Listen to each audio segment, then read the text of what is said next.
बघा घडणी या घटकामध्ये आपण बघतोय आपल्याला प्रश्न असे असणार आहेत की ह्याच्या विरुद्ध प्रश्नावर काय येईल, ह्याच्या शेजारी कोण येणार नाही. मला सांगा शेजारी येणार नाही म्हणजे कुठे येईल? विरुद्ध प्रश्नावर. आता ह्या आकृतीत जर बघितलं तुमच्या लक्षात येईल बघा हा जो एक आहे त्याला एकूण किती शेजारी बघा बरं 1 2 3 4. हा त्याच्या शेजारी असेल का? शेजारी नाही म्हणजे कुठे असेल? विरुद्ध प्रश्न. आता आपली ही भिंत आहे, ह्या भिंतीच्या शेजारी भिंती कुठल्या कुठल्या आहेत बघा ही एक आहे 1 2 3 4. जी पुढची भिंत आहे हिची शेजारी नाही म्हणजे कसली विरुद्ध आहे. आलं लक्षात? म्हणजे लक्षात ठेवायचं एका जणाला 4 शेजारी असतात, सगळे मिळून बाजूचा आहेत 6, त्यातल्या 4 गेल्या तो स्वतः गेला म्हणजे राहिली एकच ती त्याच्या विरुद्ध पृष्ठावर असते. आता विरुद्ध पृष्ठावरचा जो काय आकडा असेल म्हणा, चिन्ह असेल म्हणा, अक्षर असेल काढायचं कसं?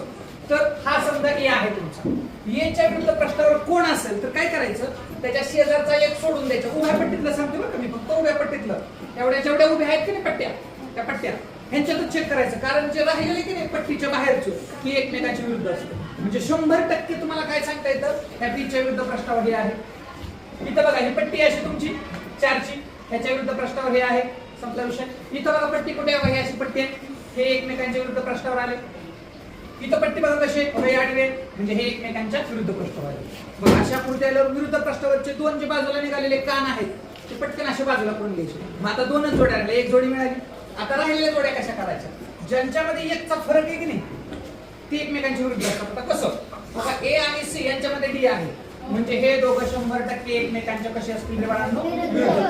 मग राहिलं कोण आता? डी आणि ई, हे सुद्धा एकमेकांच्या काय असतील? विरुद्ध पृष्ठावर असतील. कळले? आणि हे जे बाहेर आहेत ते तर काय 100% विरुद्ध पृष्ठावर असतातच. पट्टीच्या बाहेर गेले विरुद्ध पृष्ठावर. आता इथं बघा बरं, मला सांगा स्टारच्या विरुद्ध पृष्ठावर कोण असेल? आयर. का? कारण इथं एकचा गॅप सोडलाय तर. मग आता हा जो शिल्लक राहिलेला जो भरीव गोल आहे तो कोणाच्या विरुद्ध पृष्ठावर जाईल? कारण त्यांच्यामध्ये बघा एकचा फरक आहे स्टारचा.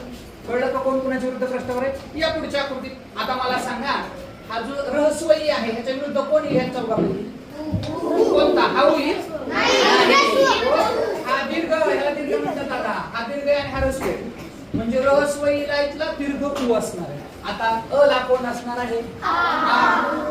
ओके, अ ला कोण झाला? आता शेवटच्या कृती राहिली. मला सांगा 2च्या विरुद्ध पृष्ठावर कोण असेल? कारण ह्यांच्यामध्ये 4चा फरक आहे, नाही की नाही? 4 एकटाच उभा आहे ना, मग ह्या ठिकाणी हे काय झाले दोघं विरुद्ध पृष्ठ.